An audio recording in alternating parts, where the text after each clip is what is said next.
Timnas Indonesia menang telak atas Chinese Taipei dalam laga FIFA Matchday di Gelora Bung Tomo, Surabaya, Jumat 5 September 2025 malam waktu Indonesia Barat. Diwarnai debut dari Mauro Ziltra dan juga ada Miliano Jonathan, pertandingan Indonesia versus China Taipei berakhir dengan skor 6-0. Bagaimana jalannya laga? Mari kita bahas. Patrick Kluivert menepati ucapannya sehari sebelum laga ketika berhadapan dengan Chinese Taipei.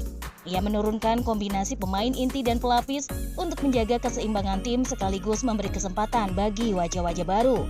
Dua nama yang sudah diprediksi sejak awal masuk daftar starter adalah Emil Audero di bawah Mistar dan Rizky Ridho di jantung pertahanan. Selebihnya, Kluivert memberikan panggung kepada pemain-pemain yang jarang mendapat menit bermain. Seimpati nama Nathan Choaon dan Ramadan Sananta dipercaya tampil sejak menit pertama.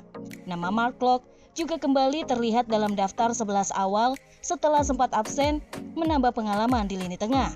Di sisi lain, beberapa pemain pilihan utama tidak masuk dalam daftar skuad. Mauro Ziltra dan juga Miliano Jonathan harus menunggu debut dari bangku cadangan, sementara Jay Itzes, Kevin Dick, Kelvin Verdong, Ricky Kambuaya, serta Ragnar Uratmangun absen dalam laga ini. Sejak peluit awal dibunyikan, Timnas Indonesia langsung mengambil inisiatif permainan. Tekanan tinggi membuat Chinese Taipei kesulitan mengembangkan pola serangan. Skuad Garuda tampil dominan dalam penguasaan bola maupun penciptaan peluang. Baru 5 menit berjalan, keunggulan sudah didapat. Beckham Putra melepas umpan silang matang yang dituntaskan Jordi Amat lewat sundulan. Gol cepat itu membuka pesta gol Indonesia malam ini. Kepercayaan diri tim tuan rumah semakin meningkat setelah gol pembuka.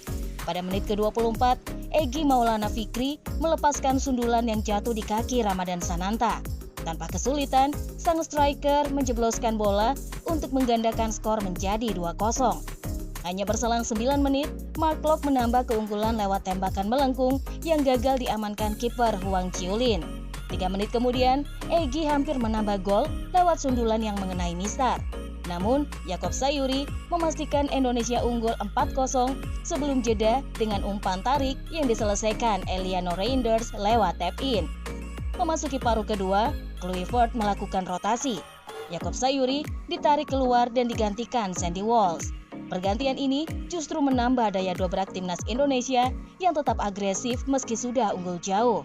Ramadan Sananta kembali mencatatkan namanya di papan skor pada menit ke-58 lewat sepakan kaki kanan di kotak penalti yang menghujam ke gawang.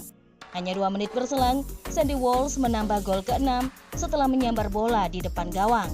Pergantian besar-besaran dilakukan pada menit ke-65.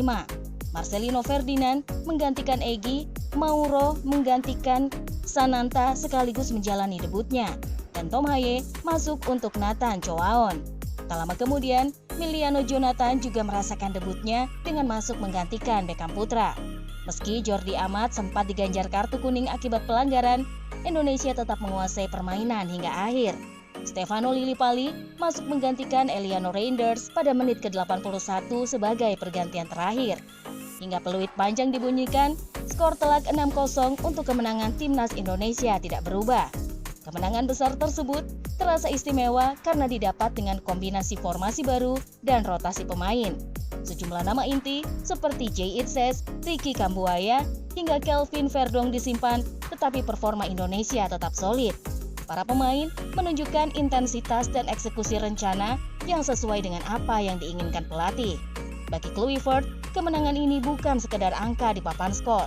Lebih dari itu, ia melihat bagaimana tim mampu menjalankan visi permainan yang sudah lama ia impikan.